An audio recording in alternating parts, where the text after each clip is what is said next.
Previously, we explored the traditional way of handling data mutations in React.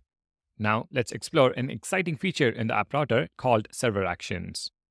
Server actions are asynchronous functions that are executed on the server. They can be called in server and client components to handle form submissions and data mutations in Next.js applications. You should use server actions when you need to perform secure database operations, want to reduce API boilerplate code, need progressive enhancement for forms, and want to optimize for performance. A server action can be defined with the React useServer directive. You can place the directive at the top of an async function to mark the function as a server action, or at the top of a separate file to mark all exports of that file as server actions. Let's jump into VS Code and see how this works. For our example, we will build a form to add a new product to our database. First, let's create a new route. In the app folder, create a new folder, products, db, create, /page.tsx file.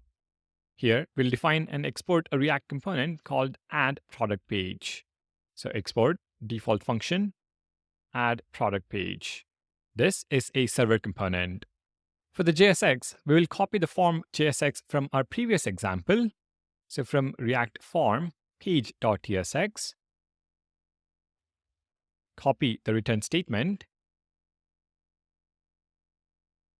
and then get rid of state and event handlers which don't work in server components. Remove onSubmit from the form element, onChange from the 3 input elements, disable state with loading, and we can change the text to just add product.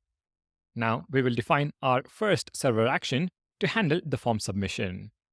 First, we create an async function called createProduct and mark it with the useServer directive at the top. Next, we connect this function to our form by assigning it to the action attribute. So action is equal to createProduct. When someone submits our form, this createProduct function automatically receives the form data as an argument. The type is form data. Then we grab the fields we need from form data and call our add_product function from prismadb.ts file. So const title, formdata.get, title as string. Similarly, get hold of price and description. Make sure useServer is at the top. Once you have all the data, call add_product from prismadb. Since price is numeric, call parseInt and pass in price. Because we are using a server action in a server component, we can talk directly to the database. This code never reaches the client's browser. It's like having an API endpoint built right into your component.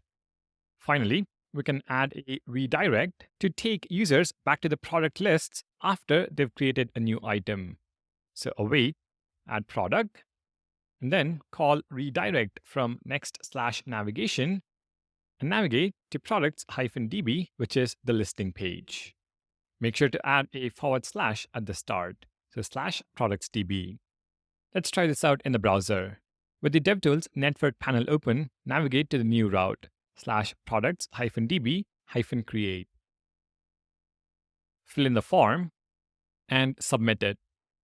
You will notice a network request to the server as a server action runs, and on the products list page, you should see our newly inserted product, test product 2, test description 2, price for $40. Now, I've already pointed out the benefits of server actions, but let me reiterate them now that we have seen the traditional way of handling form submissions as well as the new server actions way.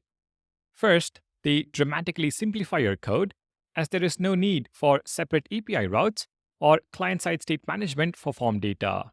Second, they boost security by keeping sensitive operations server-side away from potential threats. Third, they improve performance because there is less JavaScript running on the client, leading to faster load times and better core web vitals. But the cherry on top is that server actions support progressive enhancement. This means your forms keep working even if JavaScript is turned off in the browser, making your apps more accessible and resilient.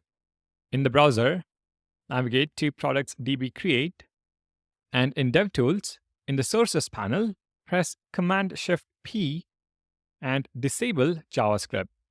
Now fill in product details and try submitting the form. The product still gets created. This is progressive enhancement in action. Hit Command-Shift-P again and enable JavaScript. To summarize, server actions are asynchronous functions that are executed on the server. They allow us to perform data mutations without separate API routes.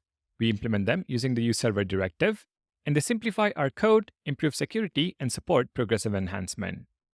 Up next, we will take things further by handling the form submission's pending state.